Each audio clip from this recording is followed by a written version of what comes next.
하나님 말씀 여호수아서입니다. 여호수아 1장.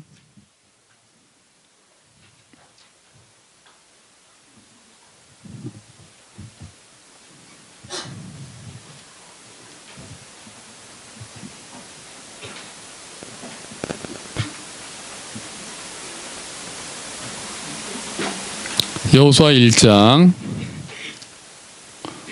5절부터 9절까지 말씀 같이 보겠습니다.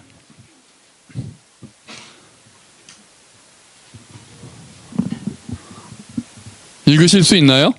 촛불로? 어두우시죠? 제가 읽어드릴게요. 자, 여호수아 1장. 촛불이 안 타는 대신에 타지 않는 대신에 조금 어둡습니다. 제가 읽어드릴게요. 아이, 눈치 침침해지세요. 그냥 제가 읽어드릴게요. 자, 잘 들으세요. 잘 들으시면 됩니다. 여호수아 1장 5절부터 제가 읽어드릴게요. 내 평생에 너를 능히 대적할 자가 없으리니 내가 모세와 함께 있었던 것 같이 너와 함께 있을 것임이니라. 내가 너를 떠나지 아니하며 버리지 아니하리니 강하고 담대하라. 너는 내가 그들의 조상에게 맹세하여 그들에게 주리라 한 땅을 이 백성에게 차지하게 하리라.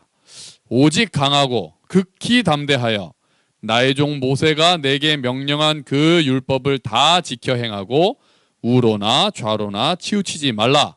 그리하면 어디로 가든지 형통하리니 이 율법책을 내 입에서 떠나지 말게 하며 주야로 그것을 묵상하여 그 안에 기록된 대로 다 지켜 행하라. 그리하면 내 길이 평탄하게 될 것이며 내가 형통하리라. 내가 내게 명령한 것이 아니냐. 강하고 담대하라. 두려워하지 말며 놀라지 말라. 내가 어디로 가든지 내 하나님 여호와가 너와 함께 하느니라 하시니라. 아멘. 이거 우리 외웠던 말씀이죠? 네, 맞아요. 가물가물합니다. 지금 제가 시간을 조금 계산을 생각해보니까 조금 잘못했어요. 그러니까 원래는 보통 저희 장로님 말씀드리니까 보통 송구영신 예배 11시 반에 시작을 해서 딱 이렇게 뭐 설교 좀 하다가 뒤에서 딱 사인을 주면은 딱 이제 제야의 종소리에서 카운트다운하고 새해 복 많이 받으세요 이거를 하는데 지금 우리가 너무 예배를 일찍 시작해서 설교를 한 40분 가까이 해야 돼요. 지금 그래도 25분이니까 설교를 한 30분 정도 하고 이제 광고를 좀 길게 해서 이 자리에서 새해 인사를 할 수 있도록 그렇게 하겠습니다. 여호수아서는 참 그거 하나 여러분한테 알려드릴 거 있었어요. 뭐냐면은 제가 아까 기사를 하나 봤는데요. 어떤 사람이 있는데 그 사람이 이제 호주의 안병동에서 말기 환자들을 돌보면서 환자들한테 이렇게 얘기를 들을 거 아니에요. 이게 원래 은행원이었어요. 은행원이었다가 갑자기 좀 인생을 바꿔보겠다 그래가지고 말기 암 환자들을 돌보는 일을 자원해서 갔어요. 가가지고 이제 그 사람들한테 이야기를 많이 들을 거 아닙니까? 말기 이제 죽음을 앞둔 분들이니까 그 사람들한테 들은 얘기를 블로그에다 막 올린 거예요. 그렇게 해가지고 근데 그게 너무 감동적일 거 아니에요. 마지막 길이니까. 그래서 사람들이 그 블로그를 너무 좋아해가지고 2012년에 가장 인기 있는 블로거가 됐대요. 그런데 우리나라 사람이 아니에요. 이 사람이 그거를 모아가지고 책을 냈다고 합니다. 책을 냈대요. 근데 그 책의 제목이 뭐냐면 내가 원하는 삶을 살았더라면 이 책 제목이에요. 근데 그 책의 부제가 뭐냐면 죽기 전에 가장 많이 하는 후에 5가지. 그러니까 그분들하고 얘기를 하다 보니까 이분들이 죽기 전에 가장 많이 후회하는 통계를 내서 5가지를 가지고 이제 책을 쓴 거예요. 그게 5가지가 나왔어요. 첫 번째가 뭐냐면 내가 원하는 삶이 아닌 다른 사람들이 원하는 삶을 살았던 걸 후회한답니다. 그러니까 나는 이렇게 살고 싶었는데 다른 사람들한테 보여주기 위한 삶을 살았던 거에 대해서 후회를 하더래요. 그 사람들이. 막 누가 나에게 기대하는 거. 나는 이렇게 살고 싶지 않았는데 부모님이 나를 이렇게 기대하니까. 이런 거죠. 또 누가 나를 기대하니까 그런 거에 맞춰서 살려고 했던 거에 대해서 후회를 한다고 하네요. 자, 그리고 두 번째는 이게 재밌었어요. 그렇게 열심히 일하지 말걸. 그렇게 열심히 일하지 말걸이라고 후회했대요. 그거는 일을 많이 했다는 게 뭐 좋고 나쁘고가 아니라 가족들과 함께 시간을 더 많이 보내지 못했다는 거에 대해서 후회한다는 거예요. 그렇게 열심히 일하느라고 가족과 함께 시간을 많이 못 보낸 거에 대해서 그렇게 많은 사람들이 후회를 하더랍니다. 세 번째 후회는 내 감정을 솔직하게 다 표현하지 못한 거에 대해서 후회를 많이 했다고 해요. 그래서 뭐 화병 생긴다 우리 그런 말 하잖아요. 내가 속에 있는 것들이 있었는데 그거를 솔직하게 표현을 하지 못했던 거에 대해서 사랑한다고 이야기를 못했다거나 또 때로는 내가 사실은 굉장히 화가 나는데 그 화를 제대로 표현하지 못했다거나 그런 것들을 다 못하고 이제 죽음을 앞뒀다는 거에 대해서 후회한다고 해요. 네 번째는 친구들과 연락을 잘 못하고 지낸 거. 친구들과 연락을 잘 못하고 지낸 거에 대해서 후회하고요. 마지막이 뭐냐면요. 겁이 나서 변화를 선택하지 못한 것. 이게 마지막 후회래요. 두려워서. 좀 새로운 거를 도전해 볼 수 있었는데 겁이 났던 거죠. 아, 이거 했다가 내가 실패하면 어떡하지? 이거 했다가 잘 안 되면 어떡하지? 내가 실패해서 다른 사람들이 이렇게 하면 어떡하지? 그게 겁이 나서 그냥 늘 하던 대로만 살았다는 거예요. 모험을 하지 않고. 그거를 이제 후회하는 사람들이 그렇게 많답니다. 여러분은 후회하는 거 있으세요? 2017년 돌이켜보면서 아 그때 이렇게 했어야 되는데 우리도 두려워하기도 하고 아쉬워하기도 하겠죠. 오늘 우리가 보는 여호수아도 지금 어쩌면 두려워하고 있는 사람일 거예요. 그래서 좀 보려고 하는 거예요. 자, 지금 여호수아가 처해 있는 상황을 한번 볼게요. 여호수아가 처해 있는 상황은 지금 이스라엘 백성이 어디서 나왔습니까? 애굽. 애굽은 지금 말로 어느 나라예요? 이집트예요. 이스라엘 백성이 이거 아이들도 들으라고 이집트라고 하는 거예요. 자, 이집트에서 이스라엘 백성이 누구의 인도로 나왔습니까? 모세의 인도로 나왔단 말이에요. 수백만 명인지 수십만 명인지 많은 사람들이 홍해를 건너서 딱 이제 나왔어요. 약속의 땅을 바라보고 가는 거예요. 저쪽에 가나안이라는 약속의 땅이 있기 때문에 하나님이 약속하신 땅이 있어서 애굽에서 딱 나왔어요. 근데 바로 들어갔으면 참 좋았을 텐데 바로 들어가면 좋았을 텐데 이제 이 사람들이 하나님 앞에 불순종하는 바람에 40년을 이렇게 뺑뺑이를 도는 거죠. 40년 동안 뺑뺑이를 돌고 이제 들어가지 못하게 됩니다. 그 사이에 하나님한테 불순종했던 어른들은 다 죽고 40년 동안 다 죽고 그때 아이들 애굽에서 나와서 아이들이 이제 다 장성해서 이제는 마지막 딱 요단강을 건너기 직전이에요. 근데 앞불싸 그 어른들이 다 죽은 거는 뭐 그렇다 쳐도 지금 또 하필이면 누가 죽었습니까? 모세가 죽었거든요. 그래서 여호수아 1장 1절은 모세가 죽은 후에 이렇게 시작을 해요. 모세까지 죽었단 말이에요. 그래서 모세는 죽고 40년 동안 진짜 그 강력한 카리스마로 이스라엘 백성을 인도했던 그 모세, 그 이스라엘 역사상 가장 위대했던 선지자 중에 하나죠. 그 모세까지 죽고 그 후계자인 여호수아가 이제 대신해서 이끌게 된 거죠. 자, 그런데 그때 요단강을 건너기 전에 하나님께서 이제 여호수아한테 말씀하시는 거예요. 그런데 오늘 제가 여러분은 못 읽으셨죠? 자, 제가 읽어드린 거에 6절에 딱 처음에 보면은 뭐라고 말씀하시냐 하면은 강하고 담대하라 이렇게 말씀하세요. 우리 같이 합시다. 강하고 담대하라. 이게 하나님께서 여호수아한테 하신 말씀이에요. 강하고 담대하라. 왜 그럴까요? 지금 강하고 담대한 깡이 지금 필요한 시점이거든요. 지금 강하고 담대해야 돼요. 여호수아가 지금 그러기 힘든 상황에 있는 거예요. 자, 여호수아 지금 상황이 어떤데 그래요? 왜 지금 강하고 담대한 마음이 특별히 필요합니까? 지금 뭐가 어려운 거죠? 왜 어려운 가운데 두려운 가운데 있을 수 있을까요? 일단은 부담감이 있어요. 아까 장로님 기도하실 때 이 40-50명 되는 사람들을 어디로 우리가 예배를 드리러 갈 것인가. 저보다도 이제 장로님께서 더 부담이 많으셨어요.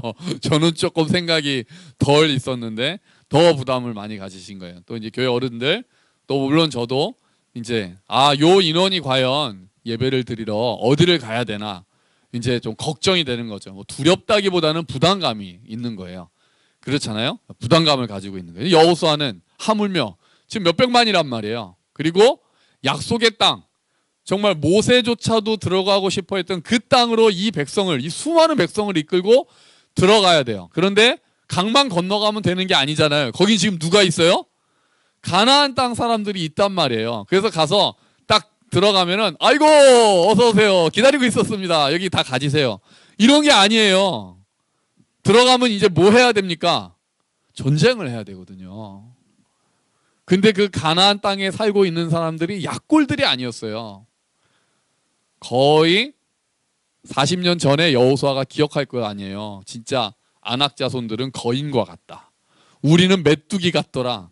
그 기억이 40년 전에 있단 말이에요.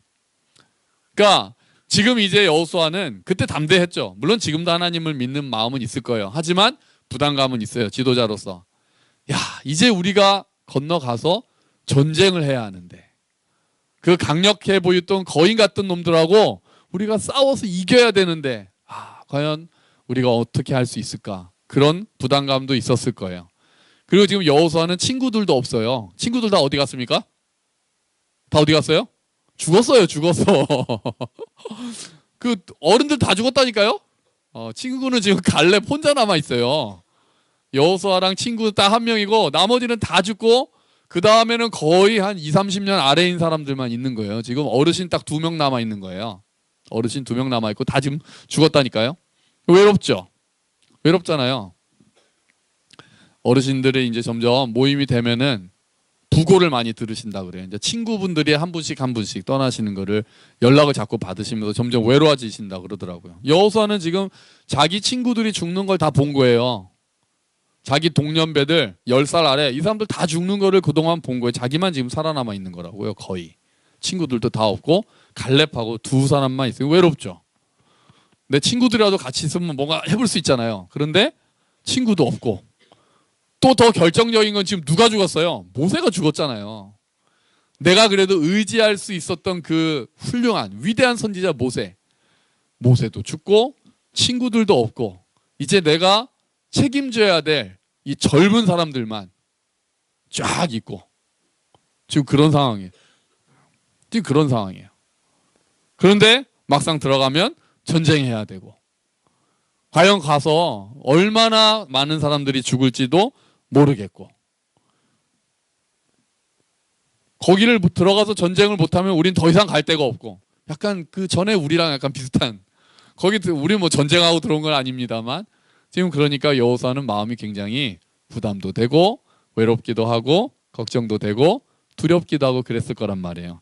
그러니까 일단 이 여호수아한테 필요한 건 뭐냐면은 힘내라라는 응원이 필요한 거예요. 그래서 하나님이 요 6절부터 9절까지 읽으면 강하고 담대하라가 3번 나와요. 강하고 담대하라. 막 딴 얘기하다가 강하고 담대하라. 또 딴 얘기하시다가 강하고 담대하라. 보너스로 두려워하지 말며 놀라지 마라. 딱 그렇게 말씀하시거든요. 그게 너무 필요했던 거예요. 지금 여호수아한테.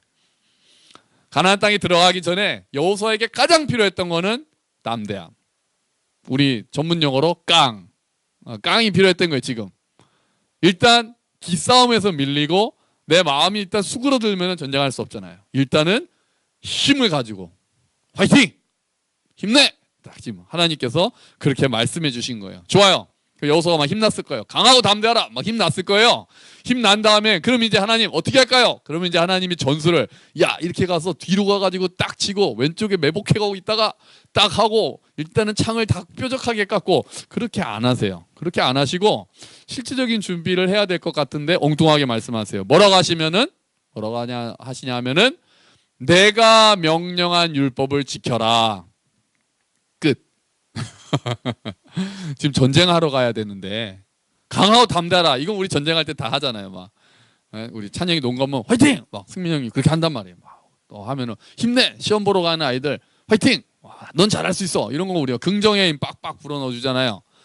그런 다음에 그럼 이제 농구를 하려면은 뭐 코치가 이렇게 얘기할 거 아니에요. 뭐 왼쪽으로 가드는 빠졌다가 뭐 센터 쟤 누굴 맞고 막 그런 걸 해야 되는데 그런 거 안 하고 말씀에 순종해. 딱 이거예요. 여호수아한테 그렇게 말씀하세요. 하나님이 말씀에 순종해. 이 율법을 다 지켜. 네가 할 건 그거야. 어라? 약간 핀트가 바뀌잖아요. 전쟁으로 갔는데 심지어는 강하고 담대하게 율법을 지키라는 말씀까지 하세요. 강하고 담대하여 율법을 지키라. 이게 또 무슨 말이에요? 율법을 지키는 것도 하나님의 말씀을 지키는 것도 깡이 필요하다는 거예요. 하나님의 말씀을 지키는 것도 깡이 필요해요. 근데 여러분 이거 상황 이해되세요? 하나님 말씀 지키는데 담대함이 필요한 적 있으신가요 혹시? 하나님의 말씀을 지키는데도 깡이 필요합니까? 담대함이 필요한가요? 있어요. 생각보다 쉽지 않기 때문에 그래요. 이 세상이 하나님의 말씀을 지키는 것을 싫어할 때가 많거든요. 우리가 하나님의 말씀에 순종하려고 하면 세상과 부딪히는 경우들이 생각보다 많거든요. 그래서 우리가 마음을 좀 단단히 먹어야 될 필요가 있어요. 우리 어린 학생들도 우리 아들들, 딸들도 그런 거 경험했는지 모르겠어요. 근데 시간이 지날수록 하나님의 말씀에 내 삶 가운데서 순종한다는 것이 참 쉽지 않구나. 나 개인의 내 속사람과 나의 옛사람과 싸워야 되는 일들도 많을 뿐더러 핍박을 받을 때도 있단 말이에요. 예수 믿고 나는 하나님의 뜻대로 이렇게 하고 싶다라고 할 때 사람들로부터 받는 비난이나 핍박이나 그런 것들이 있는 경우가 너무 많은 거예요. 그래서 하나님의 말씀을 지키는데도 깡이 필요해요. 깡이. 때로는 손해를 봐야 될 때도 있어요. 하나님께 순종하려면은 내가 손해를 봐야 될 때도 있어요. 그거 보기 싫죠. 누가 손해 보는 거 좋아하겠어요. 또 싫은 소리 듣는 거 누가 좋아하겠어요. 다 막 야 넌 정말 훌륭한 사람이야. 그래 너 없으면 우리가 안 돼. 이런 얘기 듣는 거 좋죠. 누가 막 야 뭐 너만 잘났냐. 야 뭐 너만 그런다고 너만 깨끗한 척하냐. 이런 얘기 누가 듣고 싶어 하겠어요. 그렇죠? 그런데 하나님의 말씀에 순종하는 경우가 있는 거예요. 다큐멘터리가 용서 그 길의 끝에서라는 다큐멘터리가 있었는데 어떤 얘기냐면은요. 여러분 유영철 기억하시나요? 유영철? 그 살인마 유영철 기억하세요? 연쇄살인마. 아주 나쁜 진짜 거의 악마 같은 친구잖아요. 친구요? 아니, 악마, 저 친구 아닌데요. 저 악마 같은 사람이잖아요. 아주.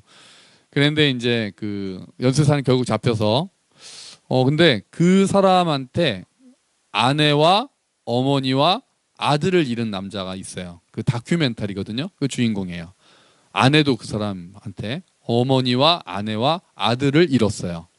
근데 이 사람이 카톨릭 신자인데 그 사람을 용서해야 되겠다고 마음을 먹어요. 좀 참 우리가 제가 진짜 따라갈 수 없는 경지인데요.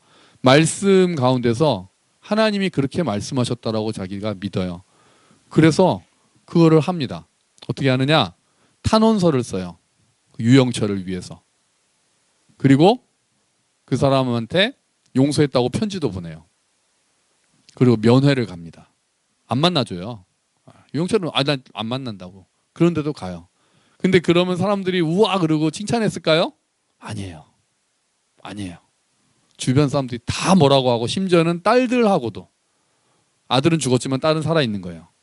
딸들이 아빠를 미워하기 시작해요. 싫어합니다. 아빠 왜 그러냐? 왜 아빠 왜 그런 짓 하냐고. 이해가 되죠. 그렇게 이야기하는 사람이 이해가 되죠. 그런데 그 사람은 이게 하나님이 말씀하신 길이다라고 굽히지 않는 거예요. 본인도 힘들어요. 본인도. 이게 분노가 안 나겠어요? 안 나겠어요. 그게 당연히 막 욱하고 막. 그래서 정말 이게 맞는 길인가에 대해서 본인도 막 회의를 해요. 이 사람을 용서하는 게 정말 이게 되나? 내 마음이 계속 이게 뭐 평안해서 하겠어요? 근데 이 사람은 그게 하나님의 말씀, 하나님의 명령이라고 딱 그 말씀을 붙잡은 거예요. 그래서 그 길을 계속 가는 거예요. 잘 안 되는데도. 말씀에 순종한다는 거요. 생각보다 쉽지 않아요. 생각보다 어렵습니다. 그래서 강하고 담대한 게 필요할 때가 있어요. 오래 참는 게 필요할 때가 있어요. 좌로나 우로나 치우치지 말라는 명령도 나와요. 그러면 그거는 너무 극단적으로 예수 믿지 말고 이렇게 중용을 지켜라. 그런 얘기 아니에요. 중용 지키라는 얘기 아니에요. 하나님의 말씀이 딱 이렇게 있으면은 이쪽으로도 벗어나지 말고 이쪽으로도 벗어나지 말고 오직 하나님의 말씀만 지켜라 이 뜻이거든요. 근데 이거 우리가 잘못 써요. 너무 이렇게 극단적으로 믿지 마. 아니에요. 우리는 하나님의 말씀은 더 극단적으로 믿어야 될 때가 많아요. 더 왼쪽으로도 왼쪽 오른쪽 안 보고 앞만 보고 딱 가야 될 때가 더 많아요. 우리는 별로 극단적으로 예수를 믿어본 적이 거의 없습니다. 우리는 그런 적 거의 없어요. 우리는 다 타협하면서 믿잖아요. 그래서 더 우리는 좌로나 우로나 흔들리지 말고 걸어가야 될 때가 많습니다. 그리고 말씀을 입에서 떠나지 말게 하라고 그래요. 그러니까 늘 묵상하고 중얼거리고, 입에서 떠나지 말게라는 건 입으로 계속 말씀을 암송하라는 뜻이에요. 입으로 읽고 암송하고 묵상하고 그 말씀에 순종하라고 하시는 거예요. 자, 그럼 우리 다시 한번 생각해 보자고요. 가나안 땅에 들어가서 전쟁을 해야 되는데 말씀에 순종하는 게 왜 그렇게 중요할까요? 이상하잖아요. 가나안 땅에 들어가서 전쟁에서 싸워서 이겨야 될 판인데, 지금 우리로 따지면은 내년에 내가 사업을 잘해야 될 판인데, 학교 들어가서 공부를 잘해가지고 성적이 올라야 될 판인데, 그런데 하나님이 만약에 오늘 우리에게 오셔서 야, 말씀에 순종해, 강하고 담대하라, 내 명령에 순종하라 그러면은 그게 왜 중요합니까? 이렇게 얘기할 수 있지 않겠어요? 여호수아도 지금 들어가서 어떻게 싸울까가 지금 머리에 가득 차 있는데, 어떻게 내가 이 사람들을 잘 훈련시켜서 준비시켜가지고 어떻게 전략을 짜서 어느 성에 어디가 약하고 그래서 전쟁을 이길까를 고민하는데 말씀에 순종하라는 명령이 왜 필요합니까? 그게 왜 중요해요? 이 전쟁이 뭐기 때문에요? 하나님의 전쟁이기 때문에 그래요. 이스라엘 백성이 요단강을 건너서 싸우는 그 싸움은 하나님께 속한 전쟁이기 때문에 그래요. 이스라엘 사람들의 힘으로 싸우는 전쟁이 아니에요. 하나님이 싸워주시는 싸움이에요. 그렇기 때문에 이 사람들이 어떻게 싸우느냐보다 훨씬 중요한 것은 이 사람들이 정말 하나님의 싸움을 싸우고 있느냐가 가장 중요하게 되는 거예요. 그래서 문제가 말씀에 순종하라는 걸로 바뀐다는 거예요. 얼마나 잘 싸우고 훈련됐느냐 보다 그 성패는 이 사람들이 정말 하나님의 말씀 안에서 하나님의 싸움을 싸우고 있느냐가 중요하기 때문에 하나님은 말씀에 순종해라. 그러면 어떻게 하겠다? 내가 어떻게 하겠다? 싸워주겠다고 말씀하시는 거예요. 너희가 말씀에 순종하면, 네가 내 말에 순종하면 네가 싸워야 될 싸움 내가 싸워줄게. 그렇게 말씀하시는 거예요. 그러니까 이스라엘 백성은 하나님의 말씀에만 순종하면 됐어요. 뭐 그렇다고 안 싸우고 가만히 있는 건 아니죠. 하나님의 말씀에 순종하는 게 제일 큰 싸움이었어요. 가서 어떻게 싸우느냐보다 내가 정말 하나님의 말씀을 지킬 수 있을까? 내가 정말 하나님의 말씀을 강하고 담대하게 순종할 수 있을까에 대한 싸움이 이스라엘 사람들이 지금 가장 중요하게 생각하는 싸움이 된 거예요.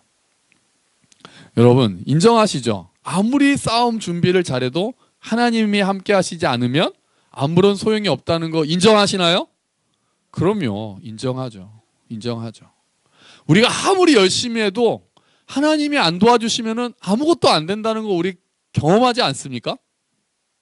그 제일 많이 경험한 사람 중에 한 사람이 이제 제 동생이에요. 제 동생. 아니 메르스가 그렇게 터지면 그걸 뭐 어떻게 하겠습니까? 예? 뭐 세월호 가라고 그러면 뭐 어떻게 하겠습니까? 아무리 치킨집 사장님 아무리 열심히 준비했다가 AI 한번 지나가면 그걸 어떻게 하겠습니까? 내가 아무리 열심히 해도 안 되는 구조적인 어려움, 또 우리 정말 예상치 못한 어려움이 이렇게 치고 들어오면 사드 때문에 뭐가 안 될 줄 누가 알았겠습니까? 사드 때문에 중국 사람도 안 와서 지금 제주도 막 우리가 아무리 열심히 준비를 한다고 해도 한계가 있고, 그 모든 것들이 잘 되기 위해서 하나님이 허락하시지 않으면 안 된다라는 것을 알게 되는 거예요. 인정할 수밖에 없는 거죠. 시편 127편에 그래서 이렇게 나와요. 여호와께서 성을 지키지 아니하시면 파수꾼의 깨어 있음이 뭐다? 허사로다.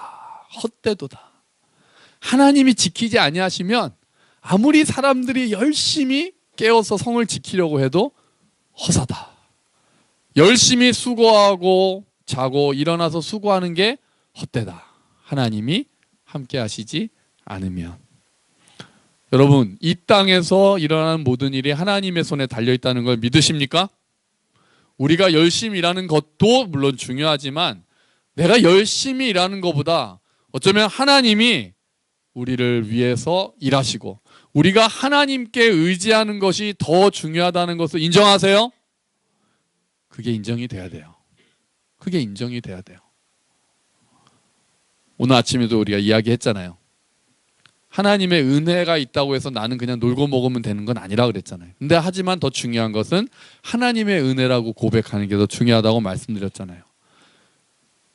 이 땅에 일어나는 모든 일들이 또 나에게 일어날 일들이 내가 열심히 하는 것도 중요하지만 그것보다 더 중요한 게 하나님께서 지켜주시는 거다라는 걸 정말로 인정한다면요. 정말로 인정한다면 우리는 말씀에 순종하는 것을 더 중요하게 생각할 거예요. 내년에 어떻게 일해서 어떻게 사업을 할까? 내년에 어떻게 공부해서 어느 학교를 갈까?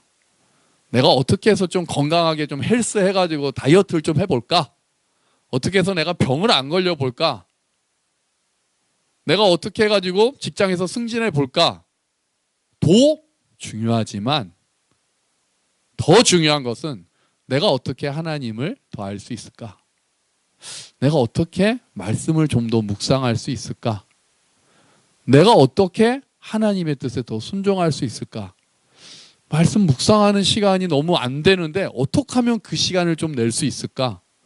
기도하는 시간이 영 안 잡히는데 어떻게 하면 내가 좀 더 내년에는 기도할 수 있을까? 성경 일독 맨날 한다 하면서도 올해 또 못하고 지나갔는데 내년에는 어떻게 하면 좀 더 읽을 수 있을까? 그런 생각을 하게 될 거예요. 왜요? 하나님이 함께 하시느냐가 더 중요하다는 걸 인정한다면 우리가 열심히 공부하고 열심히 일하는 것보다 하나님이 우리를 지켜주시는 게 더 훨씬 더 중요하다는 걸 인정하면 우리는 그런 거에 대해서 더 생각을 하게 될 거예요.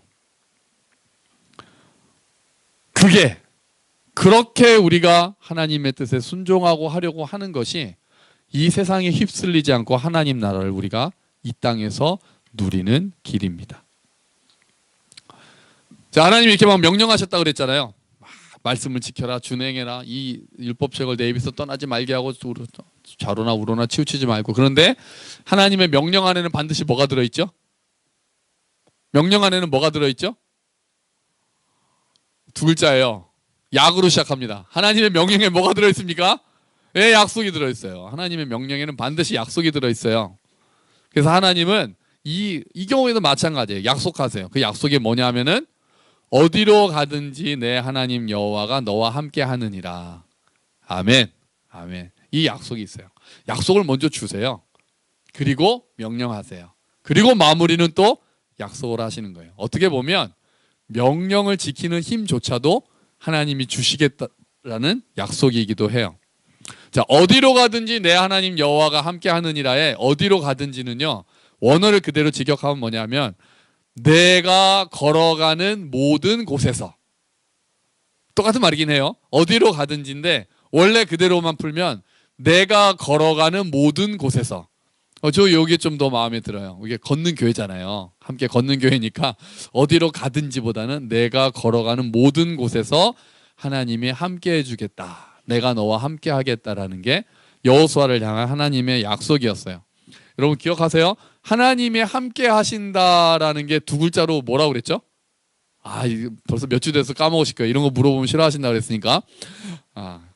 형통한 자라고 말씀드렸어요. 진정한 형통은 우리가 뭐가 잘 풀리고 막 건강 이것보다 하나님이 함께 하시는 게 형통이라고 말씀드렸어요. 지금 여호수아한테 그 말씀하시는 거예요. 내가 너와 함께 하겠다. 네가 네가 걸어가는 모든 곳에서 내가 너와 함께 걷겠다. 그러면 여호수아는 이제 형통한 사람이 되는 거죠. 하나님이 함께 하시는 것, 하나님이 함께 하셔서 하나님의 뜻을 이루시는 것이 형통한 겁니다. 여기 계신 모든 우리 믿음의 식구들, 우리 함께 걷는 식구들이 내년에 형통한 자들이 되기를 주의 이름으로 축원합니다. 여러분 우리 앞에 2018년이 놓여 있어요. 이제 몇 분 남았어요? 7분 남았어요. 성공한 것 같아요. 자, 우리 앞에 2018년이 놓여 있어요. 여러분 어떤 마음으로 새해를 바라보세요? 좋으신가요? 아이고 또 나이 하나 더 먹었네 때문에 싫으세요? 아니면 설레이시는 분이 있으세요? 지금 보니까 이제 저기 제 아들 현우는 중학교 잘 가게 해주세요라고 그 소망을 써놨어요. 중학교 가는 게 살짝 겁이 나는 거죠. 변화하는 거잖아요. 친구들하고도 떨어지고 또 이제 고등학교 올라가는 다현이도 그렇겠죠. 이제 라하는 지금 자나? 예, 이제 또 초등학교 아직 뭐가 무서운지도 몰라요. 아직 저 나이는 아직 모르니까. 또 뭐 주원이도 마찬가지고 이제 승환이도 그렇고 이제 중학교라는 곳을 새로 가야 되는 그리고 이제 고등학교를 새로 들어가야 되는 또 우리 하은이 같은 경우는 이제 대학교를 졸업하고 딱 직장에 들어가야 되잖아요. 그죠? 또 이제 또 아예 새로운 곳으로 떠나야 되는 사람들이 있거나 또 새로운 분야의 사업을 또 이렇게 바라봐야 되는 경우들이 있거나 새로운 것들을 시작해야 되는 경우가 있죠. 그러면 좀 두렵기도 하죠. 불안하기도 하고 걱정도 되죠. 여러분 하지만 우리가 잊지 맙시다. 우리가 여기까지 온 게 하나님의 은혜입니다. 오늘 2017년 여기까지 온 게 하나님의 은혜예요. 그리고 그 하나님께서는 지금까지 우리를 은혜로 이끌어 주신 하나님께서는 우리가 걸어가는 모든 곳에서 우리와 함께 하신다고 약속하셨습니다. 아멘. 여러분 그 약속대로 어디를 가든지 우리가 어디를 걷든지 고등학교를 가든지 중학교를 가든지 병원을 가든지 어디를 가든지 하나님께서 우리와 함께 하실 줄로 믿습니다. 여러분 이 하나님의 약속은 우리의 노력을 배제하지 않습니다. 하나님이 함께 하신다는 것이 그럼 우리는 아무것도 안 해도 돼요? 이런 질문으로 당연히 넘어가지 않습니다. 하나님의 은혜로 시작한 사람은 오히려 사랑의 수고를 더하게 되죠. 하나님이 함께 하신다는 약속을 받은 사람은 그럼 이제 나는 아무것도 안 하겠네가 아니라 그러면 나는 하나님의 힘으로 열심히 살아야 되겠구나. 열심히 공부해야 되겠구나. 열심히 사업하고 열심히 일하고 열심히 섬겨야 되겠구나. 이런 마음을 먹게 될 것입니다. 하나님이 함께 하신다는 약속은 또 고난이 없다라는 약속은 아닙니다. 내년에는 하나님이 함께 하실 거니까 나는 어려운 게 없을 거야가 아닙니다. 어려운 게 또 있죠. 슬픈 일도 있을 거고 낙심할 일도 있을 겁니다. 하지만 하나님의 약속은 뭡니까? 그럴 때도 내가 함께 하겠다는 게 하나님의 약속입니다. 네가 슬퍼할 때도 내가 네 옆에 있을 것이고 네가 실패했다고 생각하는 그 순간에도 나는 너의 옆에 있을 것이다. 하나님은 우리에게 그런 약속을 해주시는 거예요. 네가 중학교를 가든지 고등학교를 가든지 어느 곳을 가든지 내가 너와 함께 있을 거야. 네가 혼자 있다고 느껴지는 것 같은 그때도 나는 너와 함께 있을 거야. 하나님께서는 우리를 떠나지도 않으시고 버리지도 않는다고 약속하십니다. 우리의 수고는 헛되지 않을 것입니다. 그러므로 여러분 넘어지더라도 이 약속을 꼭 붙들고 일어나시는 저와 여러분이 되시기를 주의 이름으로 축원합니다. 소망으로 일어나서 다시 말씀을 붙잡고 정말 내가 싸워야 되는 싸움이 수많은 내가 해야 되는 일들과 이거를 열심히 하는 싸움도 중요하지만 정말 이 모든 것보다 더 중요한 게 하나님이 우리를 어떻게 이끄시는가라고 우리가 생각을 한다면 내가 하나님과 동행하는 데 쓰는 그 힘이 그 싸움이 어쩌면 내년도 우리가 싸워야 되는 가장 중요한 싸움이 될 겁니다. 그래서 우리는 기도하는 거예요. 주님 제가 하나님과 더 동행하는 삶을 살기를 원합니다. 그렇게 하면 하나님께서 우리를 대신해서 우리의 싸움을 싸워 주실 것입니다. 우리에게 힘을 주실 거예요. 싸워서 이길 수 있는 힘을. 싸움을 없애주시는 게 아니라 그 싸움을 싸워서 이길 수 있는 힘을 하나님께서 우리에게 허락하실 겁니다. 이 약속의 말씀을 붙잡고 내년 2018년 우리가 또 다시 일어나서 이 말씀 꼭 붙잡고 가는 우리 모든 믿음의 식구가 되시기를 주의 이름으로 축원합니다. 아멘. 우리 같이 기도하죠.